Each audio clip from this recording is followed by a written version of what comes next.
Hanya karena gagal bayar di aplikasi pinjol. Nah, apakah DC Pinjol bisa nekat melaporkan kita yang gagal bayar ini ke tempat kerja atau kantor kita sehingga kita bisa kena PHK? Oke, Assalamualaikum warahmatullahi wabarakatuh. Video kali ini kita akan membahas terkait seputar pinjol lagi. Ya, mungkin ini sedikit sharing dari teman-teman. Kemarin ada yang nanya kepada saya terkait masalah pekerjaan. Ya, ini tentu saja nggak jauh-jauh dari ancaman oknum DC tadi. Ya, pasti kalian pernah menemui DC yang mengancam akan lapor ke kantor, telepon ke kantor, dan membuat kita kehilangan pekerjaan. Itu sih kurang ajar banget ya. Dan memang nyatanya memang ada DC-DC kurang ajar kayak gitu. Tapi itu kita sebutnya oknum aja. Nggak semua DC kayak gitu kok. Ada DC yang ramah, yang baik, dan DC yang ibaratnya bener-bener ya sopan gitu ya, datang ke rumah sopan itu ada. Faktanya ada. Tapi yang rame, yang viral, image-nya udah pasti jelek-jelek ya, bener ya. Bukan berarti saya membela DC, enggak. Saya juga gedek banget sama DC-DC yang kurang ajar. Karena ya kita tahu sebenarnya mereka itu kayak gitu karena ya dikejar target. Karena juga ya pekerjaan mereka sendiri. Tapi ya gitulah ya. Namanya juga orang kepepet, butuh sesuatu yang menghasilkan gitu ya, harus pekerjaannya harus bisa menjadi kinerja yang baik dan lain sebagainya, makanya melakukan hal-hal seperti itu. Nah, kembali soal kantor, bisa nggak sih DC ini membuat seorang karyawan dipecat? Secara teoritis nggak bisa karena nggak punya hak dia. Perusahaan juga ya ngapain ngikutin atau nurutin pinjol. Tapi ada beberapa kasus yang saya pernah temui, nasabah dipecat karena DC pinjol yang resek. Reseknya bukan karena dilapor, Pak, anak buah Bapak ini nih minjol nih nggak bisa bayar.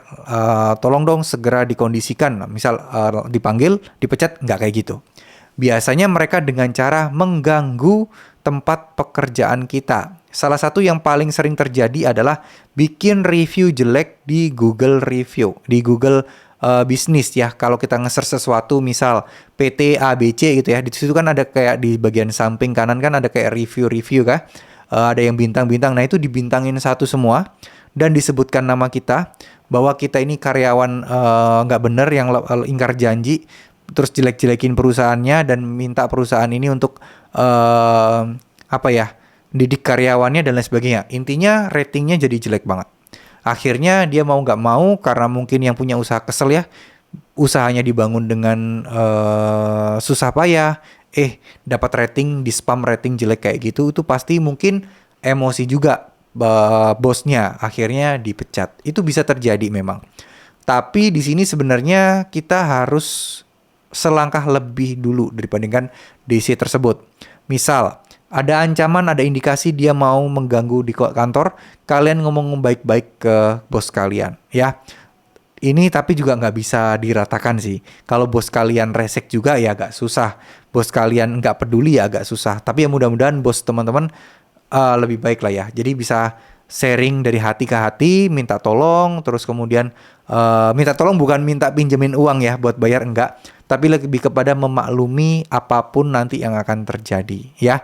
Jadi biar bisa ya, siapa tahu atasan kalian itu punya solusi mengamankan kalian dari kantor ini. Ya siapa tahu kan ada. Sharing aja nggak ada salahnya, nggak usah malu. Ketika ada oknum DC yang nekat kayak gitu, kalian pun juga harus nekat ya. Kalau kalian pasrah, ya mending. Kalau perusahaan kalian juga cuek, nggak peduli, nggak masalah. Tapi kalau perusahaan kalian itu selalu mementingkan nama baik, reputasi, dan lain sebagainya, itu mungkin yang akan jadi masalah.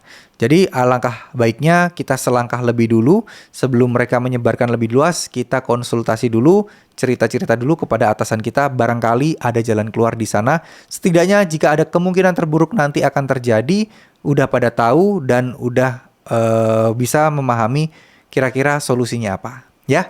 Oke, terima kasih. Semoga apa yang saya sampaikan bisa bermanfaat. Mohon maaf jika ada salah-salah kata. Wassalamualaikum warahmatullahi wabarakatuh.